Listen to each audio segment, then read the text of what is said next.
Good morning friends. 100 शब्द प्रतिदिन dictation start. एक बार फिर शहरों में जगह जगह उग आई अवैध कॉलोनियों को लेकर चर्चा गर्म है।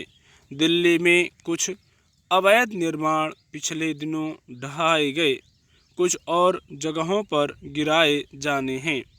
इसी कड़ी में सरोजिनी नगर इलाके में बनी 200 अवैध झुग्गियों को हटाने का आदेश दिया गया था, मगर एक याचिकाकर्ता ने सर्वोच्च न्यायालय में अपील की कि उसकी बोर्ड की परीक्षाएं शुरू हो रही हैं, इसलिए उसका घर टूटने से परीक्षा में बाधा उत्पन्न होगी।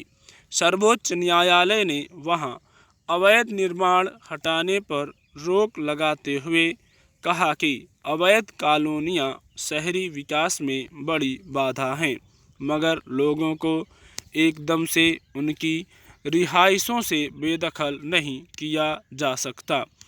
पहले उनके पुनर्वास का इंतजाम करना होगा। इसके लिए अदालत ने एक न्याय मित्र नियुक्त कर उनसे इस समस्या के हल के लिए सुझाव भी मांगे हैं।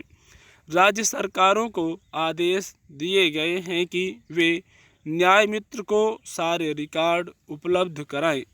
दरअसल अवैध निर्माण के चलते शहरों में पैदा होने वाली समस्याओं के लिए सरकारें ही मुख्य रूप से जिम्मेदार मानी जाती हैं, पर जब भी समस्या गंभीर होती है तो सरकारें अवैध निर्माण पर हथौड़ा चलाकर अपने कर्तव्य की इतिश्री मान लेती हैं। जबकि इसमें मानवीय पहलू यह भी है कि बिना पुनर्वास के किसी को बेघर नहीं किया जा सकता। शहरों में अवैध निर्माण की समस्या बहुत पुरानी है। हर सरकार कभी ना कभी ऐसे भवनों, कॉलोनियों को हटाने का अभियान चलाती रही है। इसमें कई बार उन्हें काफ़ी संघर्ष भी करना पड़ा है, मगर सरकारी ज़मीन पर अवैध कब्जे और अतिक्रमण की प्रवृत्ति पर अंकुश नहीं लग पाया है, बल्कि महानगरों में यह प्रवृत्ति पहले से कुछ बढ़ी हुई ही दिखती है। इसकी मुख्य वजह गांवों, कस्बों, छोटे शहरों से लोगों का पलायन और रोजी रोजगार के लिए शहरों में सिर छिपाने के लिए खाली पड़ी सरकारी ज़मीन पर अपना तंबू तान लेना है। ऐसा नहीं माना जा सकता कि जब ये बस्तियां बस रही होती हैं तो नगर निकायों और प्रशासन की उन पर नज़र नहीं जाती।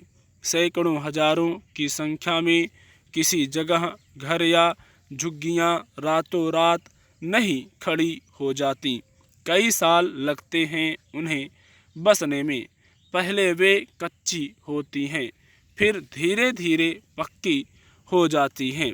फिर जब प्रशासन का हथौड़ा उन पर चलता है तो विवाद स्वाभाविक रूप से उठता है।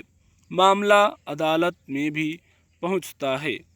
कुछ महीने पहले ही सर्वोच्च न्यायालय ने हरियाणा के खोड़ी वन क्षेत्र में बने हजारों घरों को हटाने का आदेश दिया था। हकीकत यह भी है कि अवैध कॉलोनियां बसाने में राजनीतिक दलों के लोग भी शामिल होते हैं। राजनीतिक दल खुद अवैध कॉलोनियों को नियमित कराने के आश्वासन के साथ वहां बसे लोगों का वोट हासिल करने का प्रयास करते देखे जाते हैं। दिल्ली में यह काम बड़े पैमाने पर हुआ है। अब भी राजनीतिक दल ऐसे वादे करने से पीछे नहीं रहते। कई अवैध कॉलोनियों के तो बिना नियमित हुए ही सड़क, बिजली, पानी आदि की सुविधाएं पहुंचा दी गई हैं। उनमें राजनीतिक दलों से जुड़े कई लोग भी अपने लिए भूखंड चिन्हित कर लेते हैं।